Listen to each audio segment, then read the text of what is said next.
I grew up in a polygamy, Yeah. and like I shared with you the last time, my father, through his lifetime, had married up to 7 women. And growing up as a child, by the time I was, I think, 6 or 7, I was already the mediator in the fights between the wives or even between the women and him. And Right. I grew up recognizing what I wouldn't want to happen in my life. Right. And I made a promise to myself that once I find the right woman, I would make sure we work through all the problems Mhm. till we reach that milestone of Mm. peace, harmony, love, and stability in the home. So even before knowing who she was going to be, Mhm. I'd already made that decision. But Wow. I think most important in that journey, sister, is me making sure I recognized what my shortcomings were. So at an early age, my stepmothers and my moms would make fun, like a little jab. And they'll say, "Oh, you're going to grow up and be like your dad." And I hated it. So early, I didn't want to be like him as much as I loved him dearly and he loved me. Mm. But there were certain characteristics about him that I wasn't particularly comfortable with. Mhm. And I just told myself, as much as I love my father, I'm not going to be like him in these areas. Mm. And that Mm. was, I think, the beginning of it for me in saying, yes, I love him, but fix that aspect that you've inherited so that you don't go through the same problems that he went through. Subhanallah. That sounds to me like there must have been a lot of sort of self-analysis and self-awareness even before you got married. Would you say that's the case? Absolutely. Mm. Absolutely. That was it. Because when the mothers were making those comparisons, I kept asking myself if it were true. As young as I was, Mm. I kept Mm. reflecting, is what they are saying true? And if it is true, then I need to change it. I don't want to be like that. So Mm. very early, I understood the importance of that self-analysis. So I grew up doing it regularly without even realizing that was what I was doing. Wow. Yeah, it was just ingrained from the jokes, and they would mock me, make fun, and I didn't enjoy the jokes. I didn't like the fun making. I Mm. loved my father. I didn't like him being criticized as much as he had a problem. But Yeah, of I course. just, Mm. yeah, I just said I don't want to be like him. Mm. I love him, but I don't want to be like him, and I don't want to have many wives. I just want one. I didn't want to have Get it right one time. One exactly, headache, one headache, one heart, exactly. Your mind. heart. Sister Mariam's like, hold on a minute. Aren't you supposed to be on my side? What's happening here? Exactly. No, but I actually think what he went through really, really is what helped save the marriage. Because Subhanallah. obviously, I shared during the Black Muslim Festival how within 2 weeks I'd asked for a divorce because I grew up in a totally different world where I saw a beautiful relationship. Yeah. I saw my parents in love, alhamdulillah, till my mom was called home to Allah after 50 years. And Subhanallah. I never saw them fight one day. We never sensed tension, my brother and I. So I went in with such unrealistic expectations that I thought that's what marriage would be like for me. Yeah. And so Mm. when we had our first fight within the first 2 weeks, I was like, I'm out of here. It's not This going to is work. not marriage. It's not going to work. Yeah. I literally didn't know what to do. I panicked because Mm. I didn't know you fight. And I think that's one of the biggest Subhanallah. mistakes my parents had made is they Mm. never talked about how they had misunderstanding, how they resolved conflict. Yes. Yeah. Yes. So when I immediately, within 2 weeks of marriage, we had our first fight. I asked for a divorce. He just saw me have a meltdown, crying, and calmed me down and like, no, it's okay. He was shocked that his new bride This was. is normal, Mariam. It's okay. This is okay. It's normal. That was normal. And, he got to calm me down the first time. But the next fight, which was literally a week later, I started huffing and puffing, and he just watched me, and I literally cried myself to sleep. And then Subhanallah. the third time was maybe about 2 weeks later. And he just said, whatever you want now, you will get it. But actually, I later got to realize he only said it so I would keep my big mouth shut and stop all this drama. And Ooh, he okay, actually, one thing I realized was he always had the big picture in mind. He always had, you know, we're in this for the long haul. We are going to work things out. So I was very temperamental, and like, you know, I've shared this, that I use my greatest weapon of mass destruction, my mouth. I used it a lot when I was upset, and I said whatever came to my mind, unfiltered. And unfortunately, it didn't help. He's a ticking time bomb. I call him undercover ninja, silent killer under the radar. I used to be, let's qualify that. He's so much better now, alhamdulillah.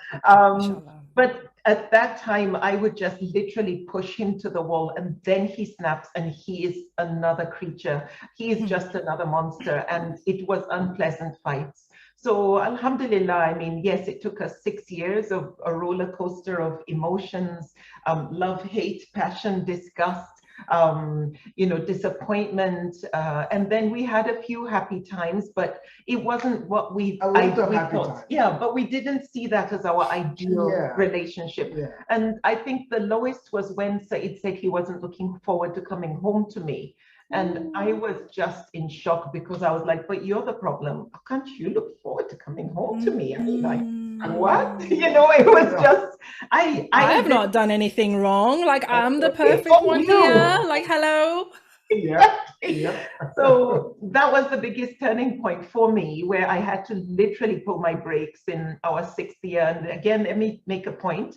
Because of the fights, my husband said early on, in fact, before we got married, he said, we're going to take our time to have children until we finish settling and getting to know each other. So we deliberately did not bring a child into this world that didn't ask to be born, because we wanted to be very present, deliberate parents. So alhamdulillah, in those words that he said, that was when I had to look in the mirror and start the introspect. And I think that's literally the turning point. And just to add to the point of not bringing a child, because I remember what I went through with my parents, my father, my mother, my stepmothers at an early age. And I grew up really fast, but it wasn't, they were not happy experiences. And I felt that was unfair of them. To put me in the middle of that, and I was not going to subject my child to that. So my experience played a big role in saying, let's wait to make sure we're okay. We don't bring a child into this toxic environment and have him become the lawyer or the mediator, which I was. I did that for quite a while, for more than 5-6 years. So I grew up really fast. But that was a good education, because then I knew what I would not want to have in my life. So that was the teacher. Alhamdulillah. Alhamdulillah ala kulli hal. It's so it's always interesting, you know, that there are those of us who go through unpleasant childhood experiences. For some, they simply follow the pattern, don't they? And then for others, that's the reason that they don't follow that pattern and actually choose actively to do things differently. Subhanallah. So I'm hearing, obviously there was a decision, it sounds like it was on your side, Saeed, that there's no get out clause. This is gonna work. Never lose sight of the big picture. I knew it was a journey that I had to play a key role on. And during the courtship, it became clear to me that I had to take the lead, but I cannot take the lead without having the knowledge, the requisite knowledge to lead. So, and that's very critical for men and for fathers and mothers in preparing their sons to become husbands someday. And also talk to this one. Even for girls to become mothers, there's that responsibility of passing on life lessons. And that's what we've been able to do with our kids. But I think we lose ourselves in search of the world, in the material world, and forget that this is a bigger responsibility than the big house, making the mortgage payments, you know, buying the car, and so on and so forth. You bring a child into this world, you want that child, whether a boy or a girl, to be assets, not liabilities to anybody in their lives. Subhanallah, you know, this reminds me, I agree with you 100%. It reminds me of another one of my guests who was talking for the benefit of having many children. He had a a very extreme view on it. But what he said was, a lot of us think that our investment in the future and our retirement plan is what our company gives us, right? It's our pension, it's our state pension, it's this thing. He said, no. If you don't see your children as your retirement and, you know, your pension, if you like, and your true investment, you've lost the plot, because you're spending all this time, you know, working for your boss in order to make, you know, in order to qualify for that pension. Wow. In the meantime, these children, you know, it's kind of like what you're saying, is investing in them so that, as you say, they can be an asset instead of a liability in anyone's life. Absolutely. I think, yeah, that it's about making sure everything is deliberate. Everything is, you know, you create a plan for your marriage. You create a plan for parenting and child upbringing, because we were very intentional and very deliberate even when the kids came. But till today, we're deliberate in our relationship with one another. For a moment, we don't blink and take each other for granted. You cannot do that. He's always checking in on me at least 5 times a day, and I say he's a serial stalker. But it's so sweet. It's like part of our culture. I'll be in the office and I'll say, Said hasn't called me, and it's been about 2-3 hours, and bingo, there the phone goes off. Sometimes I'm so busy, I'll just send him an emoji or just a quick message or a dirty message. We're going to talk about that later, don't worry. We're going to circle back to that. I think one question that I have before we move on, because there are a few things that have, you know, that you've brought up that I'd love for us to go into more detail about, but I'm curious to know, 30 years, what do you think those 30 years have taught you about A, commitment, and B, communication?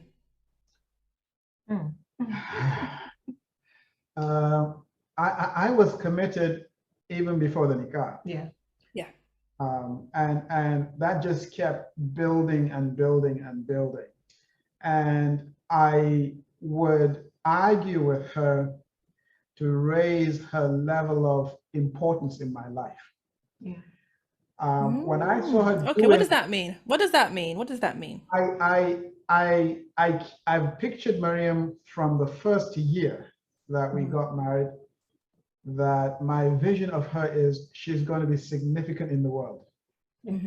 When I saw her doing anything that I thought was beneath the person that I visualized, that's where the problem would start. I'll say, no, you are better than this. You should talk better than the way you're talking. You should eat. Even when she eats, I had to correct. I mean, sister, I went. This was Medium Training Academy right here. I was a stubborn customer.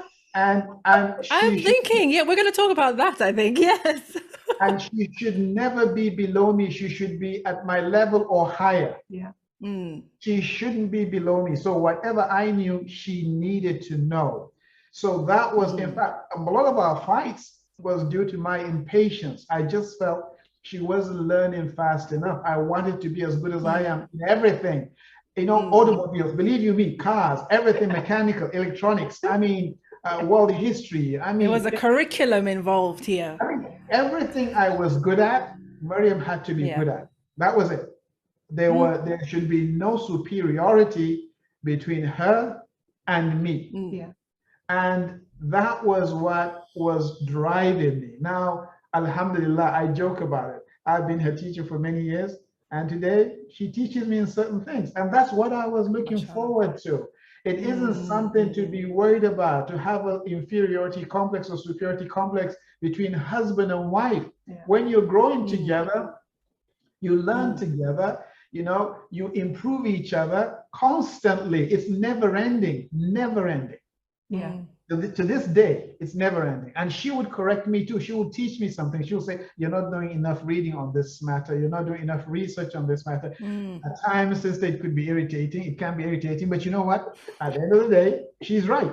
So It's what you asked for. Yeah. You got what you asked for. exactly. So I want to know from you, Mariam, because I know that there was an age difference between you guys when you got married, right? 12 years. So Yeah. 12 years older than I am. 12 years, yeah. So he was obviously significantly more Yeah. educated, more experienced, more worldly, I'm assuming, than you. So maybe that was partly why you felt you had to do some extra work to bring her up, or to bring that maturity. But I'm wondering for you, Mariam, for your husband to see you that way and to almost insist that you raise your own standards.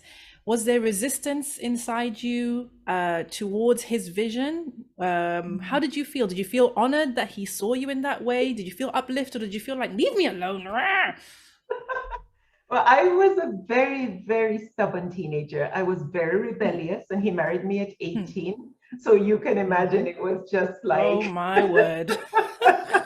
I think Saeed likes the drama, actually. I think he wanted the drama. He was like, you know what? Bring the challenge, bring the drama. Let's go. I didn't.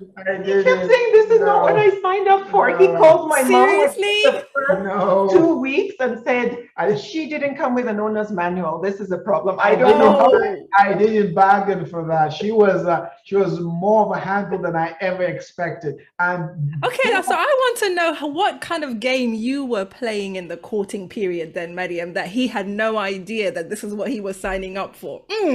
I did the doe eyes and, oh. Okay, now we understand. Okay, we get it. Oh yeah, I'm not kidding you. She really did that, sister. She's not joking. Don't do that, sisters, okay? Just disclaimer, do not follow this. Not as I do. But not in a negative, bad, nasty way, in a really fun, playful manner. But those first couple of months were really difficult for me because she was scared the living daylights out of me, sister. No, she would scare me. Sometimes I jump out of my skin and I just go sit down alone in the bedroom asking Allah what I got myself into. Oh my word. Okay, I gotta tell you something. Now, just to clarify, during that courtship period, the good thing is my family never hid anything from him. That's why, he kept hearing it from my mom, from my brother, from my dad. Oh no, nobody hid anything about me being a handful and stubborn. My dad told him he and I are very much alike, that, I have personality-wise, stubbornness-wise, I'm strong-headed. Yep. But Saeed was like, look at her. How can you say this about her? Look at how sweet she is. Look at this wonderful girl. Why are they talking so badly about this girl? What I told them is when the story started coming out, I said it's too late. I'm too deep in this. I cannot pull out. So whatever it is, Allah will guide me to overcome it. So no. Halas, Allah will guide. Alhamdulillah. So Tawakkal ala Allah, and that's it. So by the time we did get married and he had his, kind of like an agenda, so to speak, though during the courtship, he talked to me about it. He was like, Mariam, you can be governor, you can be the first female governor in our state, you can be this. And I was like, yeah, right.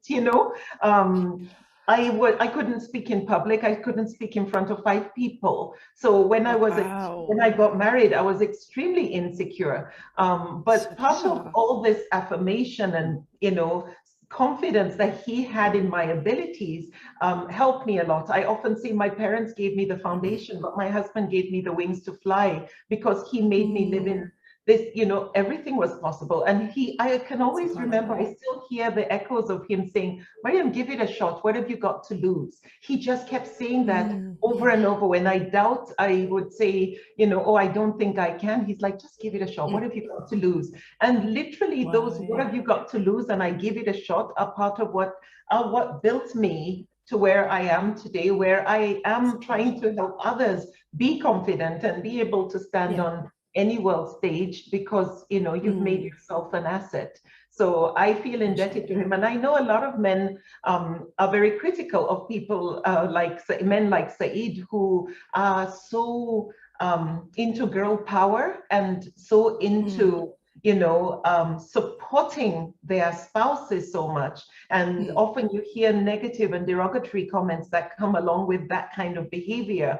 And people like me who are strong girls, who are very outspoken, are seen as if we're the dominant ones. We're the one wearing the pants in the house. And I'm like, oh boy, you don't know our story. Like, I feel indebted to him. I feel I couldn't be where I am today if I didn't have that pillar of support, always like, I got your back, but you got this, so it's really helped. And I always say to men, like, the man is the head of the household. He's a degree above us. Allah has said so. But you have to be respect worthy. You have to earn it. You have to be a leader, and I will be ready to follow you.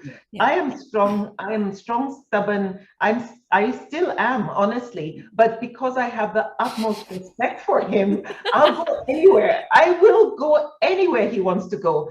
I will allow him to lead me, because so far he's led me to where I couldn't wish for a better life for myself and for us and our children. Alhamdulillah. I want to make Alhamdulillah. Sister Naima, I want to make I want to make a very important quick point. Amongst those women that I said my father married, I think about 3 or 4 of them were very strong women, and they helped in shaping me to appreciate the importance of a strong woman in a family. And as a kid that grows up to be a criminal, didn't create himself. Yeah. And the mistake many men make is not giving the women, or elevating the women to the position they deserve to be strong. If men continue doing that, honestly, when the mother is the first school a child goes to, when the mother is the first teacher a child experiences, and then you weaken the mother, and then the child grows up not respecting his mother because of how the father treats the mother. That's a recipe for disaster for every community, which means it's a recipe for disaster for the entire world. Yeah. So men need to wake up, regardless of faith, regardless of nationality, that the role and position of women needs to be respected and elevated, because they play a critical role in nation building for society as a whole. And that is what really informed me about Miriam, and then the children to see she is a strong woman, of importance, and to be respected and to be treated accordingly. I just wanted to say those women did impact me in that way. I think I love that you said that, because I think it's a refreshing and much needed perspective on the whole kind of strong woman trope. And in fact, everything that you both have said really resonates with me, because I know how common it is for people to see a woman who is, let's say, visible and capable. Right? She's visible, she's capable, you can see, she's able to do things visibly and do things well, right? People somehow always assume that she must, like you say, be the strong one, be the one in charge, be the dominant one within her relationship. And of course, for a lot of men, if you say to them a strong woman, they get this boss babe picture, somebody who's bossy and wants to order them around and take control and dominate the situation, right? But when you say a strong woman, that's not what you're talking about, is it? No. It's not about domination. It's about having the positive presence in the lives of every member of the family, including the husband, because they can serve to even be your backbone in supporting you, encouraging you, in motivating you, and in giving you solace, because they're confident. They know they can give you that support when you need it. But you don't weaken a woman and then you have your troubles outside, and then you bring them to her and she doesn't know what to do, because you denied her the opportunity to gain that confidence, to gain that capacity, and that and support you in the best way. Support you in the best manner. So it ends up actually hurting you. In fear of her being strong, you end up hurting yourself.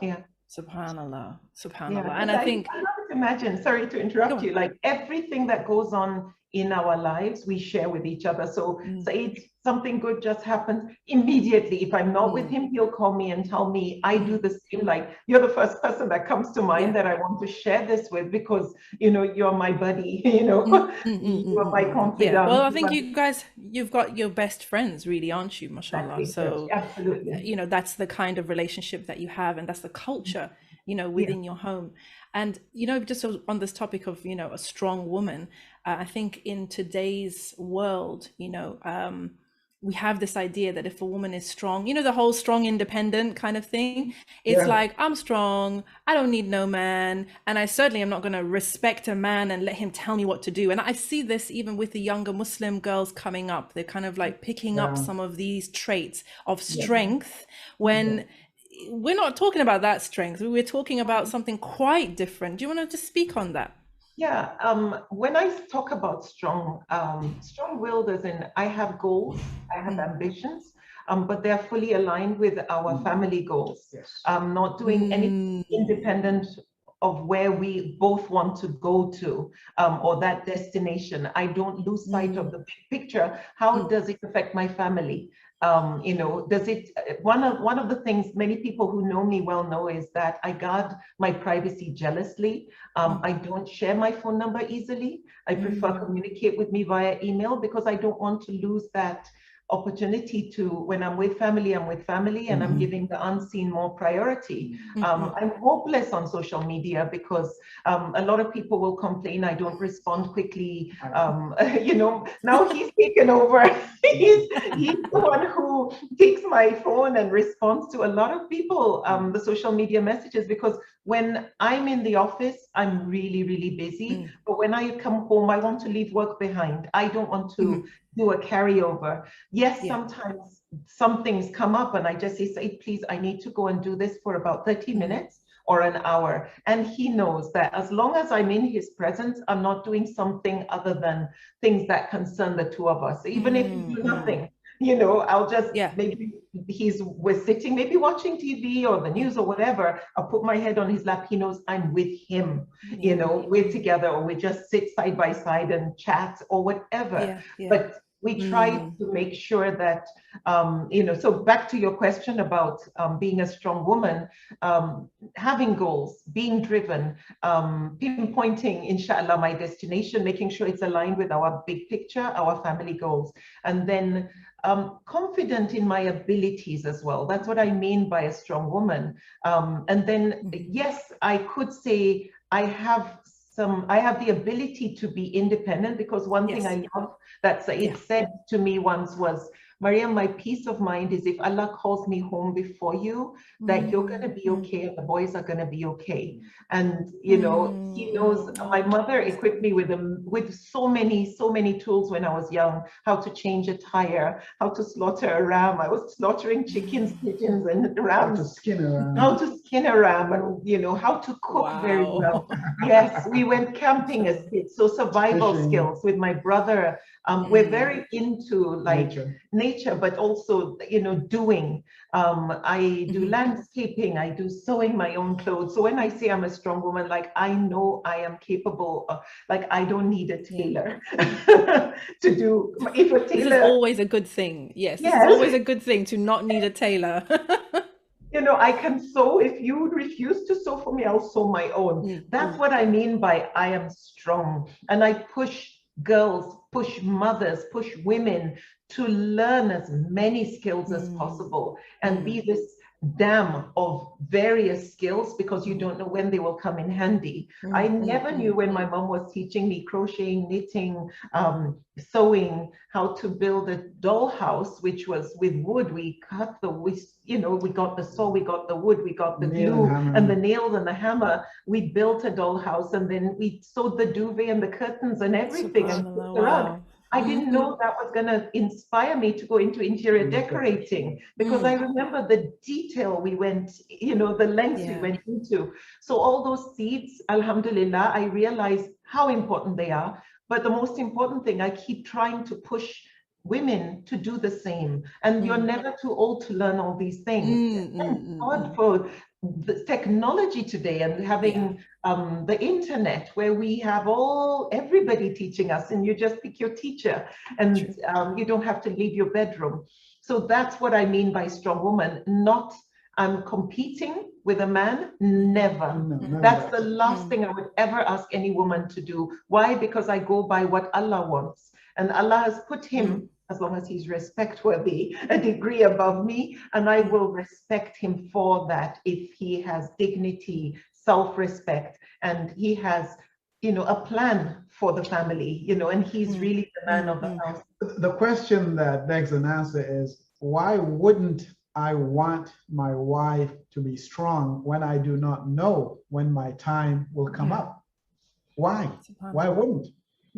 So I want to leave a weak woman when I die to not have the ability and capability to run the home with the children that I've left behind. Is that what I want? Yeah. Wow. Leave her with the baggage. Is that what I want? And I love the woman. Yeah. I mean, men should take a moment and think, what is it that you really want? Do you know when you're going to die? And let's say you are rich, powerful, but she's weak and knows nothing. And then you die, you leave her with a lot of money. Okay, she's going to inherit, but you never prepared her for that eventuality, not to have the skills and so on and so forth. We discuss life and death quite a bit, and we are prepared. But then I also wonder when I ask men, okay, who should be your best friend? And on a lighter note, will your best friend ever see you naked?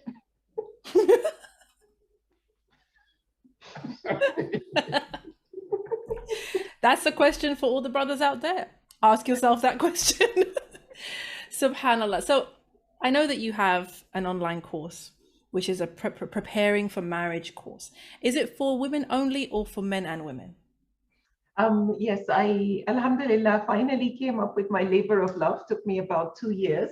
With the support of Saeed, I was able to come up with a 72 video premarital masterclass.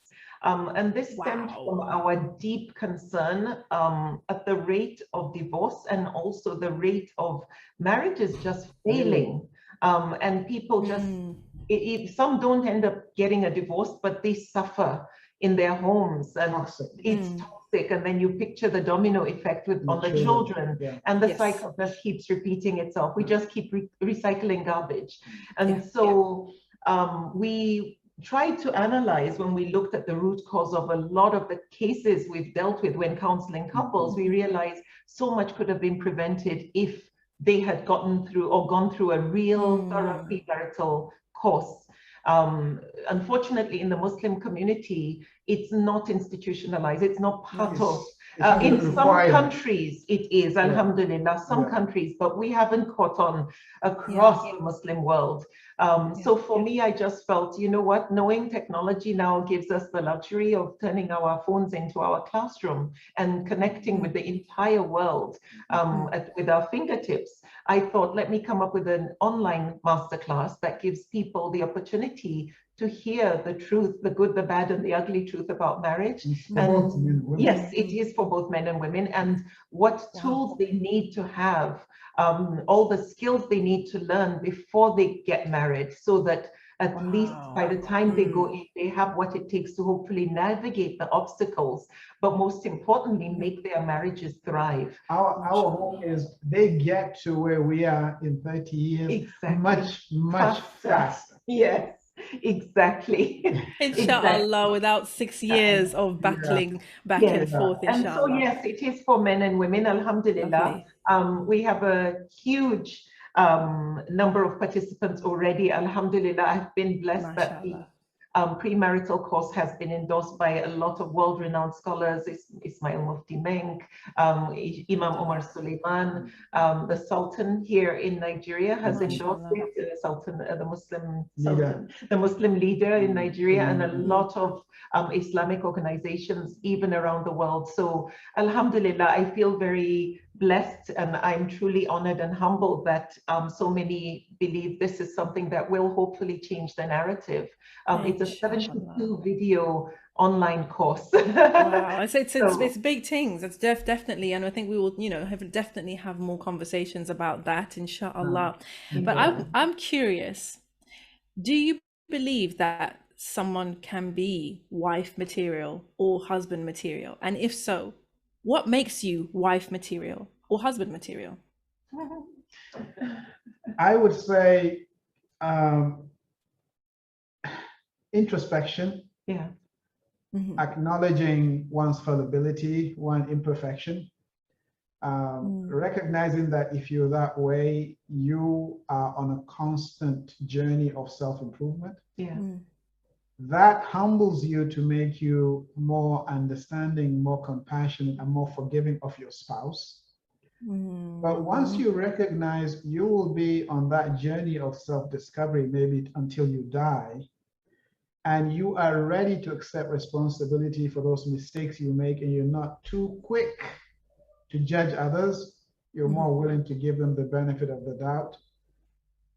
Once you've embraced that philosophy, I think it makes you ready, but then to also understand your deen and understand the rights and responsibilities of husbands and wives, and to embrace that concept of growing together, that we will grow together, we will fix our mistakes together, we will commend each other when we do something good, we will encourage one another, we will support one another. As an individual, whether male or female, you start thinking like that, then inshallah, there's every likelihood you will attract the right kind of person to be your husband or your wife. But it's starting with the self, and to just go into this journey of self-discovery, trying to be the better, to aspire to become better every day. The competition is, am I better today than I was yesterday? And I'm working to be better tomorrow than I am today, inshallah. Once you adopt that philosophy of always wanting to improve, then inshallah. Yeah. I think wife or husband material is someone who is self-aware, who truly gets the effects of, like Said said at the very beginning, his childhood experiences. He really became very aware of that and the impact it had in his life, how it affected him, and how much he wanted to make sure that he doesn't recycle history. So becoming very self-aware is really critical. Self-awareness also helps you know your strengths and your weaknesses. And you then have to, your husband or wife material, when you are consciously fighting them, fighting your demons. And also dealing with your excess baggage, because that is another example Said gave. Before we got married, he said, I still have some things that I want to deal with, which is part of many reasons why I don't think we should have kids immediately. And that was the anger that he had. He had a hot temper, but he normally is more like a pressure cooker. You've got to push him to the wall, then he explodes, and it's really nasty. And I just didn't see people like that growing up. Like I said, my childhood was really beautiful. I never saw explosive, even at home. I was the one always looking for trouble, of my brother provoking him, and everybody's trouble. I was in everybody's hair, but we never fought. We never had insults. We didn't have any form of things that would cause trauma. It was such a beautiful experience. My childhood is filled with picnics, singing in the rain and dancing in the rain. Family holidays together. Family holidays together. And my mother may be cooking or frying an omelette for supper, and my dad is standing there chatting with her or singing, and we're just dancing. So I have beautiful memories. But a lot of people don't realize the impact of what they witnessed or what they experienced, and how it will manifest itself in the relationship with their spouse or their children. So your wife or husband material, when you've recognized, you may not be able to shed all that load, but you need to know it and respect it and start working on it, and make sure the person you are courting is aware of your experiences, so that they know what they're getting into. Because in my course, I talk about no surprises. Don't bring something up later on that's gonna make this person regret. I know someone who It was right after they got married that she revealed she was raped. And the guy just lost total interest in her, didn't want to touch her because he felt deceived. She never told him during courtship. He felt really, there was a true violation of trust because it's like he never saw that coming. So these are the kind of things, like I said, yes, we may have unpleasant experiences, but we need to recognize them and really respect them, but make sure we also don't hide them, so that if this person knows that what they're signing up for, it makes it so much easier. If they want to walk away, it's safer that they know what they're getting into or what they can deal with. Sister Naima, Mariam made a very, very powerful point about hiding one's experience. And part of the reason why people tend to hide is they have difficulty calling a spade a spade. If one parent or both parents were bad, that's what they were. They were bad. You don't pretend they were lovely people, because that means you have unresolved issues that may manifest themselves when you least expect it in the marriage. Parents are not perfect. They're human beings. They're fallible. They are fallible. So when they do make those mistakes, you pray to Allah to forgive them. But at the same time, you're seeking Allah's guidance not to repeat, not to continue the cycle. But I'm not saying hate parents. Accept, acknowledge that they were fallible, and what they did hurt, potentially even damaged you. But Mariam talked about being self-aware. Now you're an adult. You say, okay, this is what this did to me. How do I get over this? And how do I find it in my heart to forgive them and ask Allah to forgive them also as I heal? And inshallah, as I heal, that would give me the power to also help others who've been through what I've been through and help them heal also. Exactly. And also not allow that pattern to continue within your own family. I found it really interesting when you said that although your father, well, you were at the butt of the jokes, I guess, when the wives were not happy with your dad. I found it very interesting when you said that although you could see that your father maybe had dropped the ball at home, you know, and that the women in his life were not happy with him and, you know, they thus teased you, you still were able to almost separate your love for him with the fact of his behavior in this arena. And it's so interesting, isn't it, how individuals can be different people to, you know, that one person to you as the son, maybe he loved you, you loved him, there was so much respect between you, but between him and maybe wife number two, it was a different story, but it's still the same man, subhanAllah. Yes. It's one of those, I say, dichotomies of nature, or complexities of nature, so to speak, where like you said, one person means something to one person, and that same person means something totally different to another. And you have to find it in your heart to respect their feeling. I couldn't fight my stepmothers based on how they felt towards him. That's their rights, that's their experience. But and I couldn't judge them based on that. But I know what he meant and still means to me. And he was, one has to accept that, and Mariam uses this terminology a lot, you cannot give what you don't have. And he knew what I needed and he gave it to me. But if we were to go back to his childhood and see how he grew up, he never experienced what was necessary for those women to feel he's giving them something. So if he never had it and he wasn't self-aware, he will never give it. No, 100%. It's like we have this, you know, just as you're saying, this expectation that people will fill our cup. But I remember reading, you know, a quote about, you know, never ask somebody with, let's say, a 100 milliliter cup to fill your 1 liter jug, because people can only give what they have to give. Absolutely. And that's when you see forgiveness.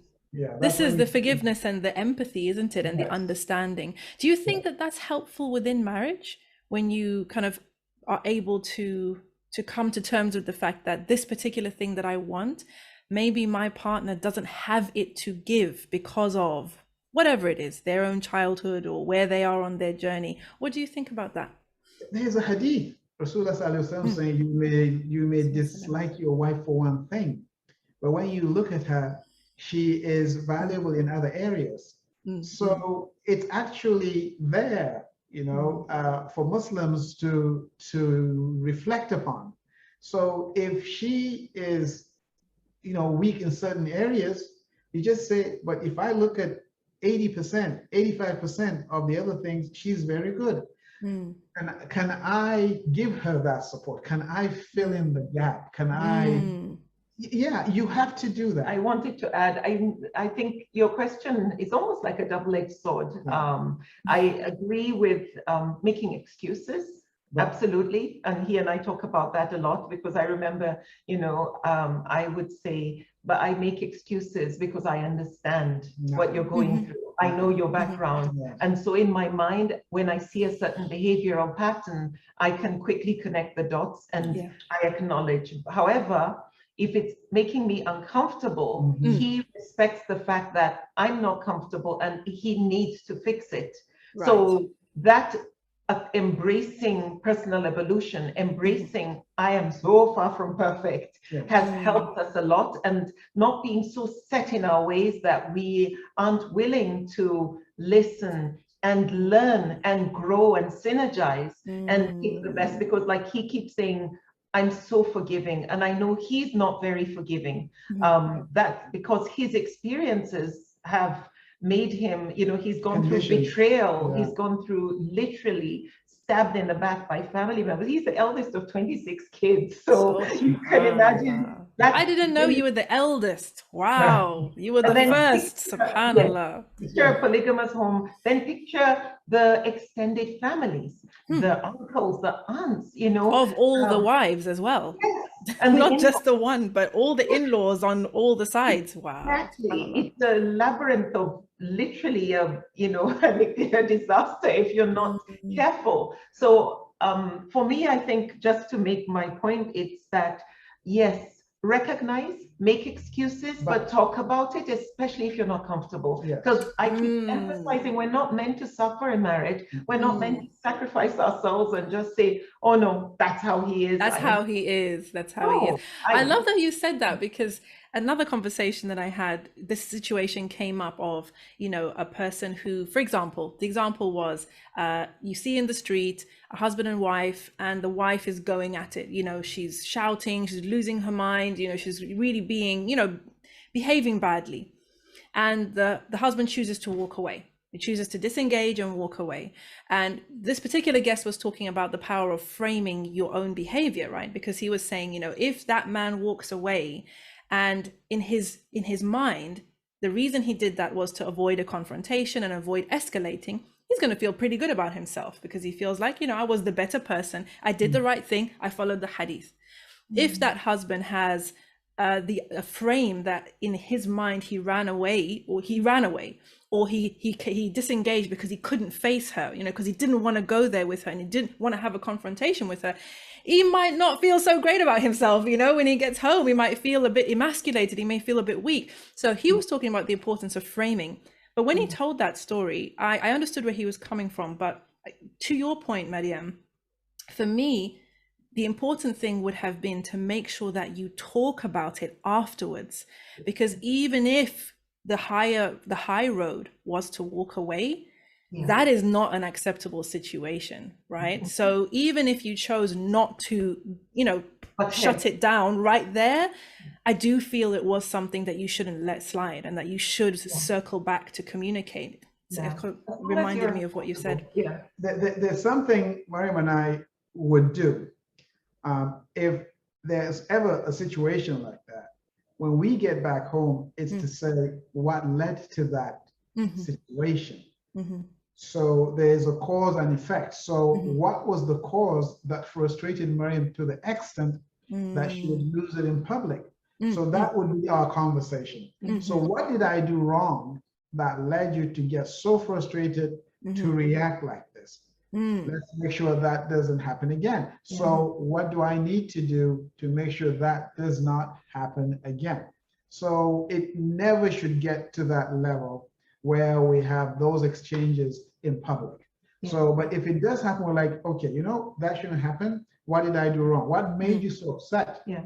To We get you to that got point? into the habit of instant feedback over Yeah. the years.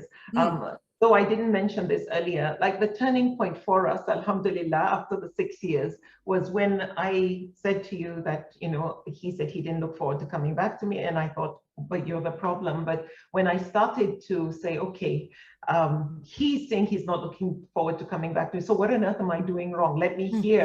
Let me for once keep my big mouth shut and listen.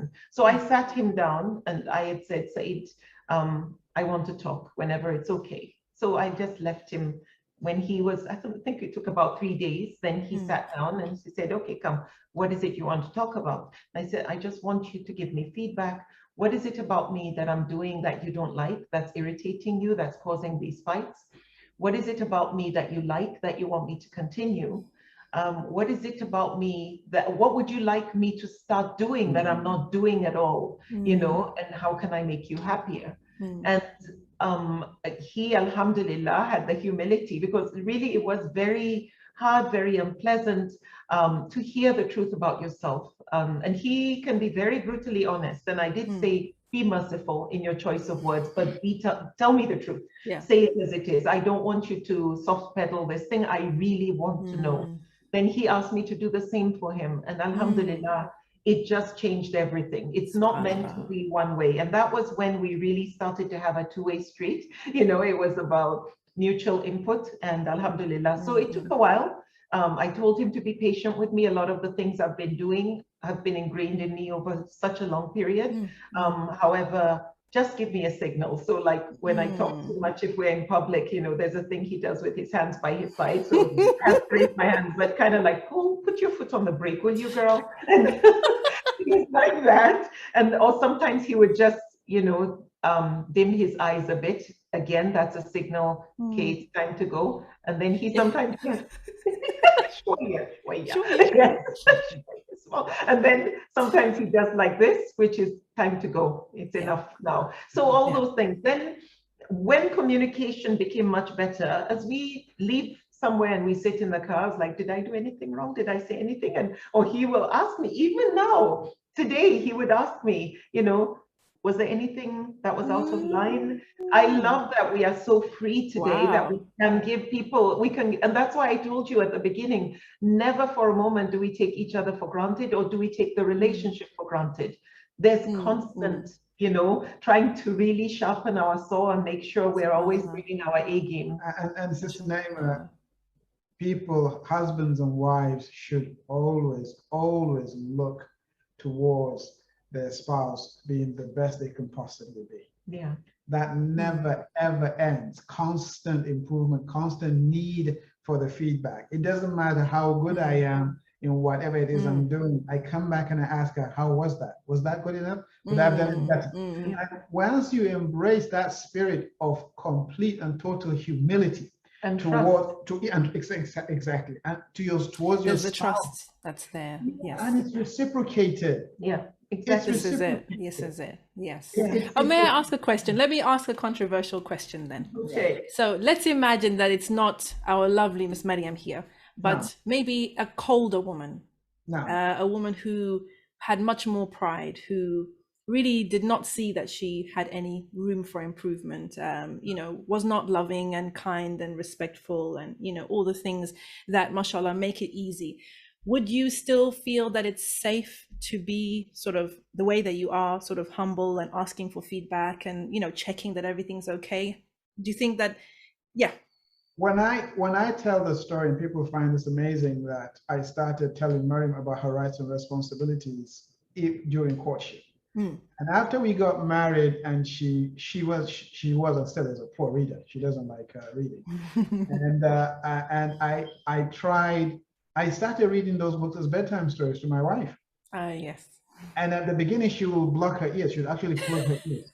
She didn't. This 18-year-old girl, she's like, oh God, seriously? You're reading me Stephen Covey before I go to sleep? What? That's right. She wouldn't. She didn't want to hear it. And I never stopped. I continued.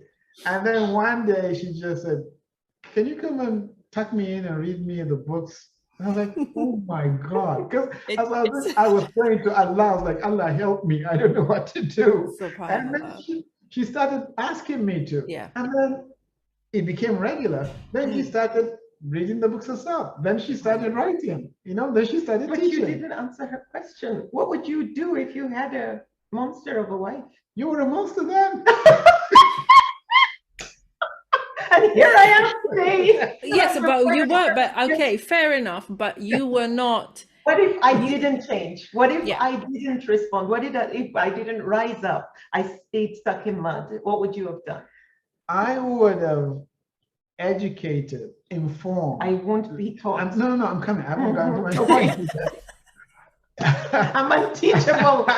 I would have using the scripts of the Holy Quran, using the Hadith, the ramifications of that behavior. I would have made it a point. It's gone all fussy, Naima. Okay, I would have explained the ramifications of that behavior and the possible consequences of it, which could potentially lead to the dissolution of the marriage. Okay.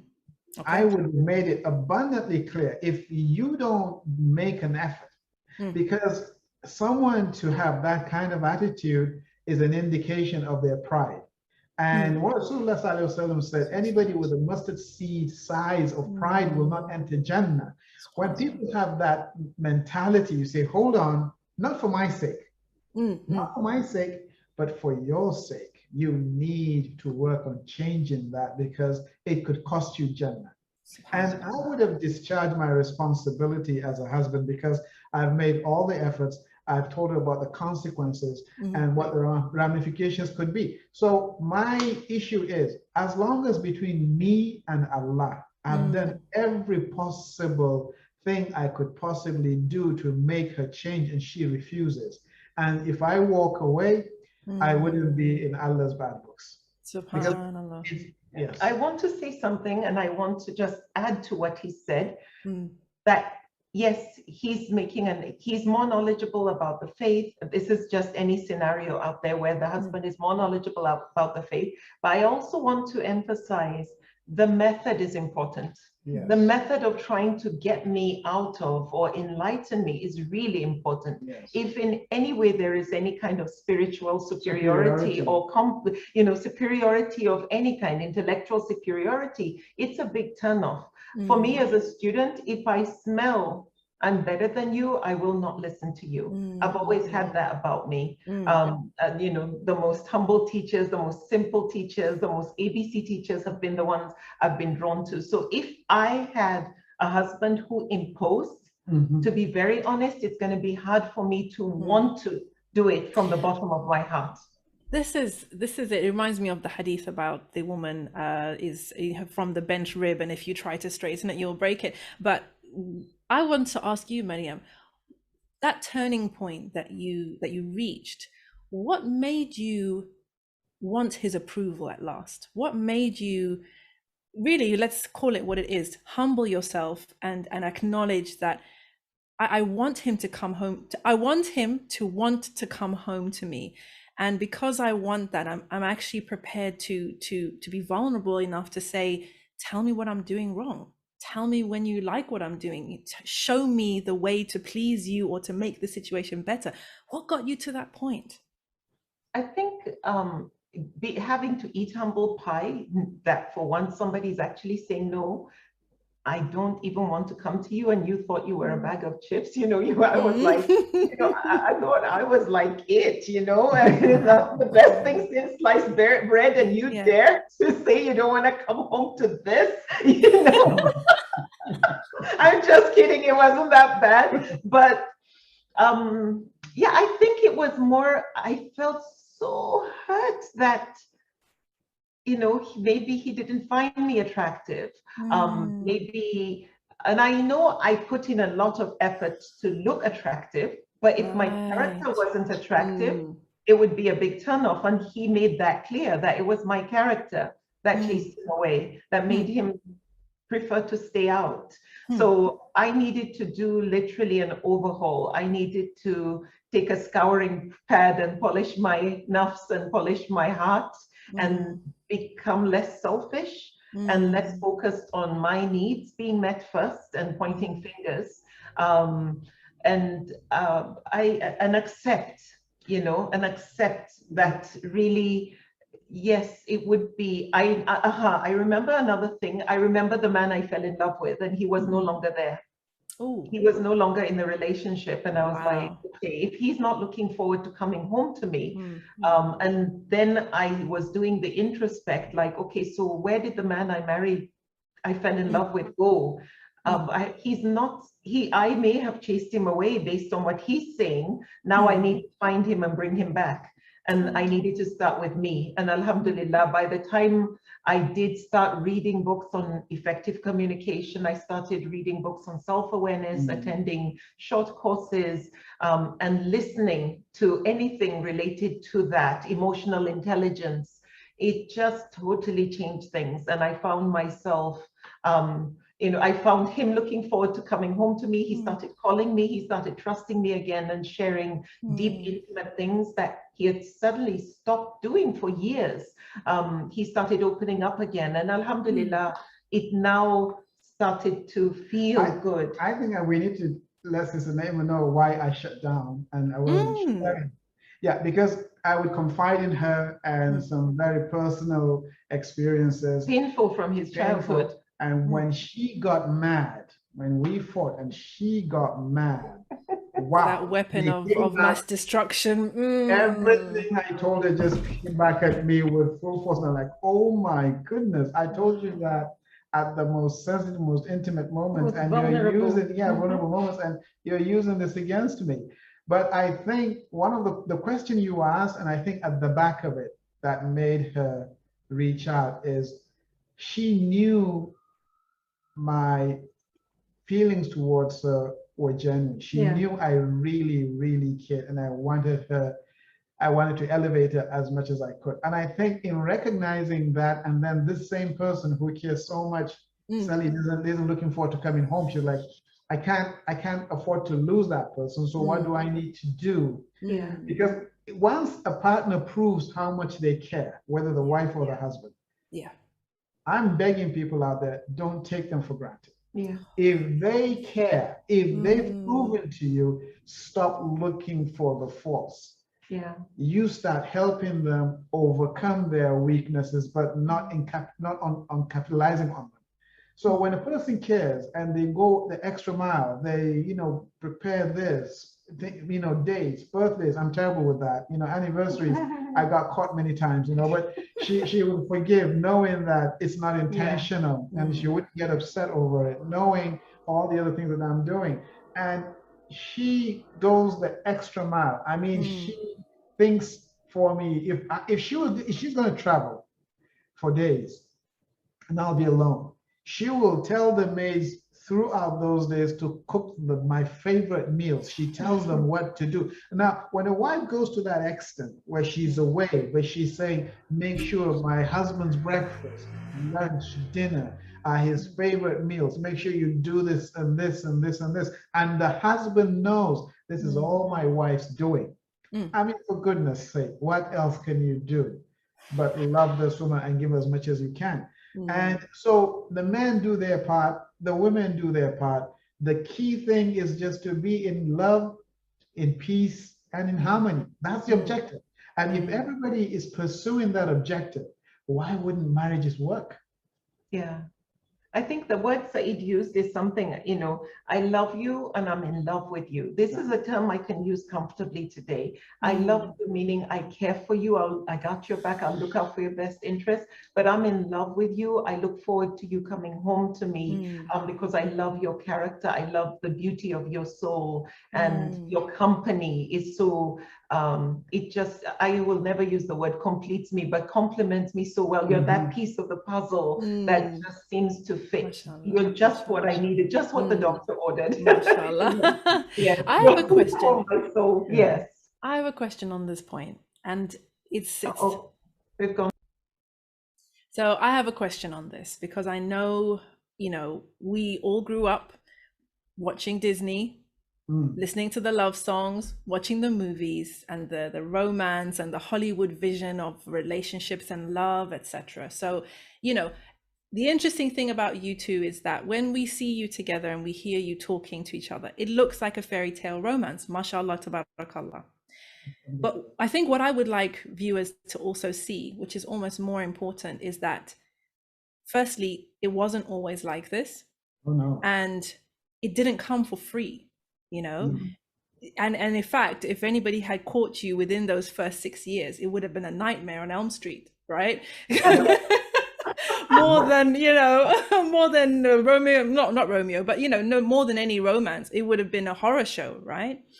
So I guess my first question is, do you feel that our expectations for love and marriage have been damaged by Disney and the songs, etc., or do you find that they've been helpful in some way to kind of give us something to aspire to?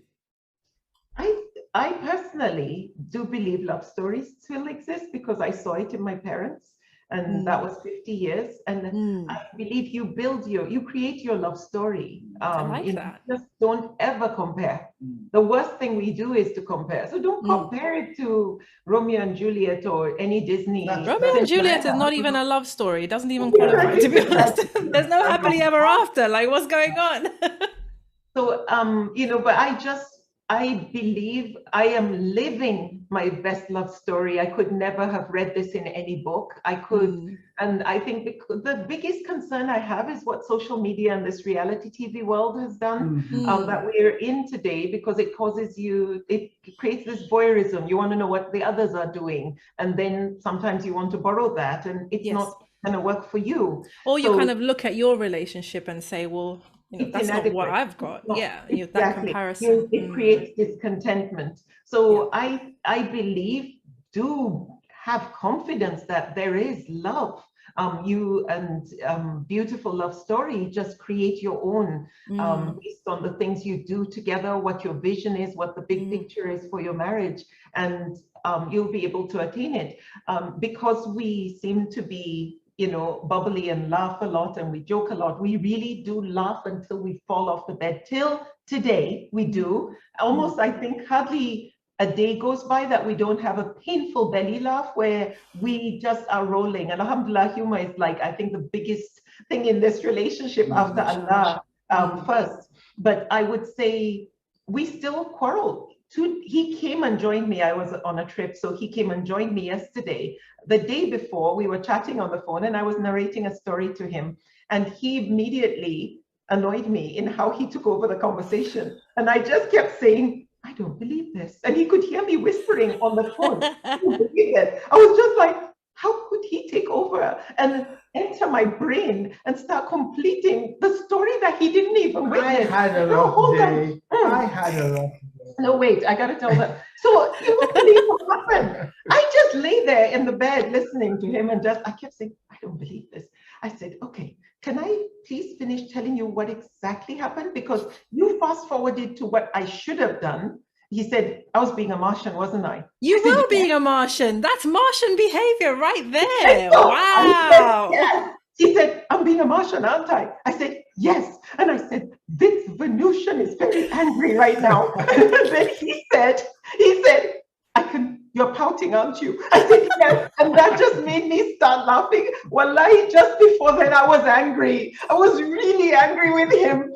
So we still have these emotions. Mashallah. It's not a bed of roses, but you make it work. And Instantly. I think because of the fact that over the years, we've really analyzed and read each other and have understood each other. I know his triggers.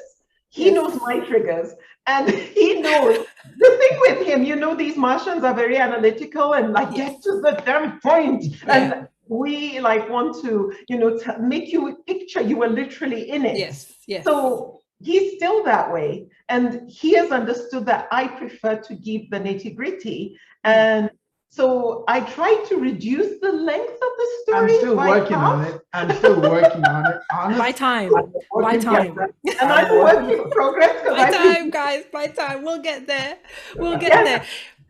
This reminds me. I know another couple within our circle who, very much like you, got married and had a lot of difficulties. Maybe not right off the bat, but let's say the messy middle.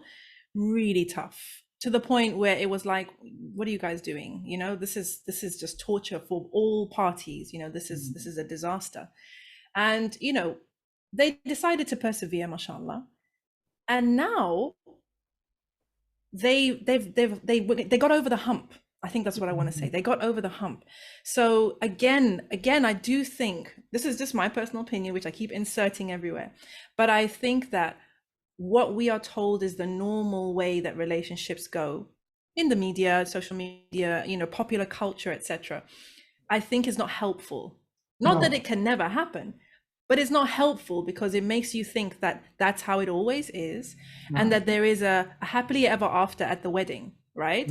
Where really what we know is that this is a journey. And, you know, everyone's journey, you know, might look quite different. But I think what your story shows, and certainly what the other stories that I'm thinking of show, is that if you've made a commitment, and I keep using this word, guys, and everybody who's watching these has been watching these conversations, you'll hear this word coming up again and again and again from imams, from therapists, from counselors, from married couples. It's about the commitment is what makes the difference. It's not even, you know, the feels or how cute you are together, which of course you are, mashallah. You know, it's not about the in-laws. It's not about anyone else. It's the commitment. Are you committed to making it work? Because if you are committed to making it work, then you could actually go through 6 years of, you know, pretty yucky stuff, get over that hump and find each other again, subhanallah. And we never stopped praying to Allah to show us the way, to guide us. And one thing I would like parents or husbands and wives never to forget is, if you commit, you make the effort, you put in the time, you know, and the sweat, wallahi, you don't only end up with a happy marriage, you give your children the tools to have happy marriages themselves. So the benefit it has a ripple effect. And hopefully your children will pass that on to their grandchildren. So wherever you are, you're getting that reward, that from that behavior, that relationship that you created, that environment, that culture that is unique to you, you've passed on to your children, they've passed on to their children, who've passed on to their children. So the reward is endless. And I think this thing about being deliberate, having the right mindset and being committed, I think those 3 words are so important, you know, having an I'm in it for life mindset. The big picture, being so deliberate, whether it's as a couple, whether it is being so intentional, you know, in every effort you put in, you are conscious of why you're doing this and what you're hoping to achieve. And even in parenting, the same thing, like we were deliberate in making sure our children not only saw what a relationship is meant to look like, but we also gave them the good, the bad, and the ugly truths about it, because like I went in with the unrealistic expectations. I didn't want to recycle that. So we talk about, they've never seen us fight, but we tell them we fight. We have misunderstandings, but because we care so much, we fight to make it work. And they're aware of that. And they talk about how eager they are to get married. Our oldest son called him a few months ago, a couple of months ago, to just say thank you for raising me to respect women and treat them well with dignity. And he couldn't have seen that he couldn't say that without having seen it being done. And watching his father not just say it but do it, you know. And we raised the boys to pick up after themselves and cook. Both of them are amazing cooks. And to know, we raised them, telling them from a young age, if you don't learn to cook, you're not going to find a wife who's going to marry you. You're going to have to go to the village, you know, like that. So unlike the way we raise our daughters today, if you don't learn to cook, you're not going to get a husband. We did that with the boys, you know. If you don't pick up after yourself, no woman is going to want to marry a slob. And they got to hear that growing up about, you know, it's the flip side of what we girls have been taught all our lives. And today they wash the toilets on their own, they pick up after themselves, they wash their clothes, iron. They do not expect a woman to do that for them. Even in the house, we've got 2 house helps, they're female, but they take their plates themselves, you know, they clear the table, they clean their rooms and so on. So these are the things that it's all about being deliberate, conscious, intentional in every aspect, and having the mindset and, you know, keep your eye on the target. And never forgetting what Sister Naima said, the legacy. The legacy, exactly. Never forgetting the legacy. And we're always passing on the baton to the next generation. Yeah, we're gonna go. So what are you doing? I always ask couples when I do my parenting course, are you okay with your children replicating in their homes with their spouse and their children exactly what they are seeing right now? And exactly many would tell you no. Yeah. Are you okay with that?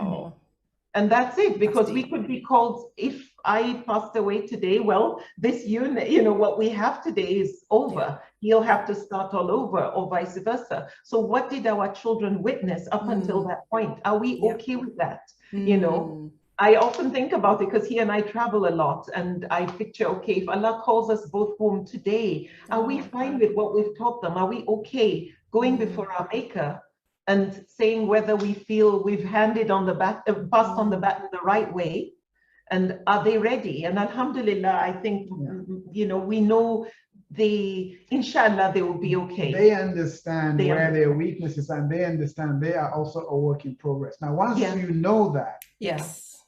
And I love the fact that, like, we raise the boys to be very expressive, because he's expressive. He talks. If he's sad, he says it, you know, he doesn't, the boys don't cry thing. No, I see him cry, and they see me comfort their dad. So they know vulnerability is healthy. You know, it's good for your health to open up and say what's going on in your guts. So I love that the boys learned that from the man in their life, that it's fine to express how you feel. It's not a weakness. It's not a weakness. And you don't you develop a habit, you become dependent, whether it become addiction or whatever, because you want to be tough, you want to be macho.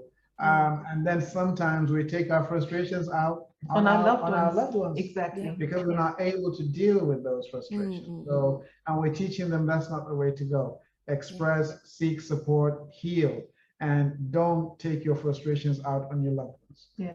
I mean, well, guys, it's been an absolute pleasure spending this time with you, and, you know, just soaking up your good vibes, learning from your wisdom, you know, just enjoying you, to be honest.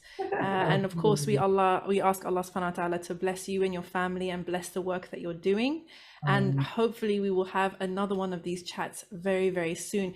Tell our viewers where they can catch up with you and where they can follow you. Well, I just want to say, Sister Naima, you know, I love you to bits. May Allah bless you for everything you're doing. You are a gift to all of us. Wallahi, I mean that from the bottom of my heart. May Allah continue to increase you in your knowledge and continue to shine your light brightly for the world. May this thing you're doing be a witness for you, inshallah, in the life to come. Jazakillahu khairan for having us. I'm the one who's more on social media. He's undercover ninja on social media. This is it. He's in the DMs, guys. If you DM Sister Mariam, it's Brother Saeed who's going to be responding. So, so I'm on Instagram. I'm Mariam Lemu Official. That's MARYAMLEMU Official. And on Facebook, Mariam Lemu. YouTube, Mariam Lemu. And if you want to enroll in my premarital masterclass, just go to my website, www.mariamlemu.com, and you will see the video there. Just click on the link and enroll. I wish you the very best on that journey, inshallah. Thank you so much, Sister Naima. It's been a pleasure every time. Every time. Thank you so much. Thank you. Inshallah, again and again, bi'idhnillah. Allah, Jazakillahu khairan.